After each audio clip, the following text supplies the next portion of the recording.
अच्छे और बुरे समय का संकेत हमारे ईश्वर हमें प्रदान करते ही रहते हैं और इन संकेतों को जानने का एक साधन है ज्योतिष शास्त्र। और इसी ज्योतिष शास्त्र के माध्यम से आज हम जानने वाले हैं कि नवंबर सन 2024 कैसा जाएगा आपके अपने वृश्चिक राशि के जीवन के लिए। कौन सी वो तारीखें होंगी जो तारीख आपके लिए बेहद अनुकूल साबित होंगी, कौन सी वो तारीखें भी होंगी जिन तारीखों में हमें सतर्क रहने की आवश्यकता रहेगी। उपाय सहित इस विश्लेषण को अब हम आगे बढ़ाते हैं। वेदा नाम चक्षु कहा गया है ज्योतिष को, अर्थात वेदों के आँख चक्षु के बराबर यह ज्योतिष शास्त्र है। इस मुताबिक देखा जाए तो इस महीने के शुरुआत में ही आपके अपने राशि के स्वामी मंगल देव भाग्य भाव पर सुशोभित हो रहे होंगे।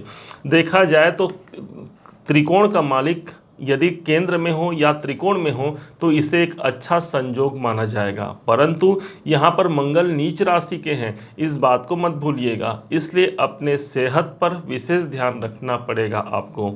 इस समय पर भाग्य आपका सपोर्ट करता है, परंतु स्वास्थ्य की जानकारी या स्वास्थ्य की देखरेख की आवश्यकता भी रहेगी।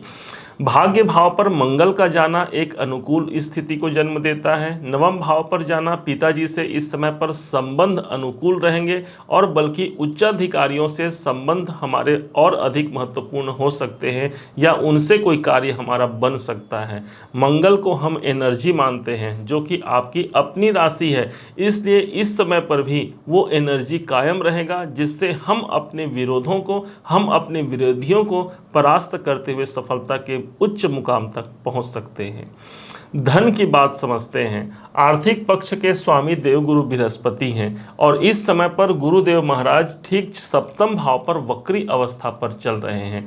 देवगुरु बृहस्पति सदैव के लिए आपके योग कारक हैं और इसलिए इनका वक्रत्व अवस्था पर आना एक अच्छे शुभ परिणाम को ही जन्म देता है। हो सकता है इस समय पर विवाह इत्यादि की कामनाओं को आप तलाश कर रहे हैं, विवाह यहाँ पर हो सकता है। व्यापार के दृष्टिकोण से लिए एक अच्छा समय होगा, कैरियर के दृष्टिकोण से एक अच्छा समय होगा, बल्कि ये नवंबर ही नहीं बल्कि इस देवगुरु बृहस्पति के वक्रत्व स्थिति का प्रभाव अभी आगे भी 4 फरवरी सन 2025 तक प्रभावी रहेगा वृश्चिक राशि के लिए, अर्थात आर्थिक पक्ष यहाँ पर मजबूत होता है। अब समझते हैं एक डेट को। वो डेट आता है ठीक 6 नवंबर को। 6 नवंबर को जो ग्रहों के जो शुक्र माने गए हैं, सौंदर्य के प्रतीक हैं, यही शुक्रदेव जो इस समय पर चल रहे हैं ठीक आपके अपने राशि को ही चयन किया है शुक्राचार्य ने। और इस कारण से कोई सौंदर्य की वृद्धि होना, कॉन्फिडेंस की वृद्धि होना, किसी नवीन कार्य को प्रारंभ होना, ये सब चीज़ हम देख सकते हैं।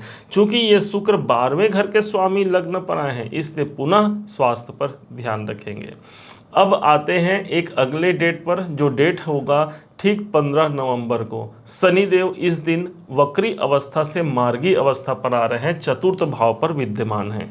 अब चतुर्थ भाव के जो परिणाम है उसका मजबूती से परिणाम प्रदान करेंगे शनिदेव, अर्थात किसी कारण से यदि मानसिक अशांति इस अढ़ैया के प्रभाव से हमें प्राप्त हो रहा है तो शनि अब जाते हुए शनि इसे अपमानिएगा, जिसके प्रभाव से कोई अशांति से मुक्ति दिलाते हुए कैरियर भाव पर दृष्टि है, कोई कर्म से जुड़ा हुआ, कोई कैरियर से जुड़ा हुआ महत्वपूर्ण सुखद अनुभूति ये शनिदेव दिला जाते हैं। अगला परिणाम होता है ठीक 16 तारीख को। ध्यान दीजिएगा, 16 तारीख तक का जो समय रहेगा, इस समय पर सूर्यदेव 12वें घर पर नीच राशि के हैं। कोई विदेशों से जुड़ा हुआ कोई काम रुक सकता है, कोई कहीं पर आपने इन्वेस्टमेंट किया है वो कार्य वहाँ पर रुक सकता है। विशेष तौर पर 16 तारीख के शाम का जो समय होगा तब से लेकर के 1 महीने तक सूर्य कोई और नहीं बल्कि वृश्चिक राशि पर ही इनका गोचर हो जाएगा। 12वें घर से आपके अपने राशि पर ही संचरण करेंगे। बहुत अनुकूल समय रहेगा, ध्यान दीजिएगा इसे। वैसे भी देखा जाए तो सूर्य आपके दशमेश हैं, केंद्र के मालिक हैं और केंद्र पर स्थित रहेंगे, इसलिए कोई महत्वपूर्ण कार्य बनेगा। नौकरी में एक नई प्रतिष्ठा प्राप्त हो सकती है। करियर को लेकर के यदि मन अशांत है, क्योंकि सूर्य 12वें घर पर है, करियर में भी एक नई प्रसन्नता देखने को मिलेगी।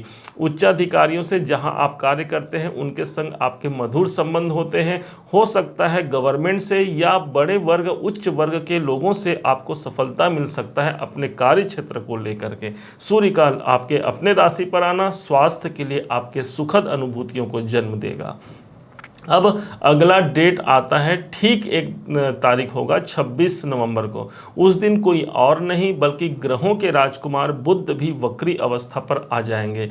ये बुध देव इस समय पर चल रहे हैं आपके अपने राशि पर, और ये इनकम के स्वामी हैं, लाभ घर के स्वामी का राशि अपने राशि पर ही संचरण करना आर्थिक लाभ को यहाँ पर प्रभावित कर सकता है। कोई कामनाएं आपकी पूर्ति हो सकती है, बड़े भाइयों से सपोर्ट मिल सकता है, आपकी बौद्धिक स्थिति बहुत अच्छी हो इस समय पर रहेगी। कोई डिसीजन, कोई निर्णय आप लेते हैं, उस निर्णय में आपका अच्छा शुभ परिणाम आपको मिलता है। 26 फरवरी के बाद ये वक्री हो जाते हैं, वक्री अवस्था पर आकर के उसके बाद भी ये बुध एक शुभ परिणाम को ही आप यहाँ पर प्रदान कराएंगे। विशेष 16 तारीख तक का जो समय है स्वास्थ्य पर ही ध्यान देना है। अब आते हैं उन तारीखों पर जो तारीख आपके लिए बेहद शुभ और अनुकूल होंगी। वहीं पर कुछ तारीखें ऐसे भी रहेंगी जिन तारीखों में हमें सतर्क रहने की आवश्यकता भी रहेगी। वो शुभ तारीख, इन तारीखों में आप कोई आवश्यक कार्य कर सकते हैं, कोई एग्रीमेंट करना है, कोई डील करना है, इस दिन किसी से मिलना है, आप कर सकते हैं। शुभ तारीख हैं 3 नवंबर, 4, 5, 7, 8, 9, 25, 26 और 30 तारीख अनुकूल साबित होंगी।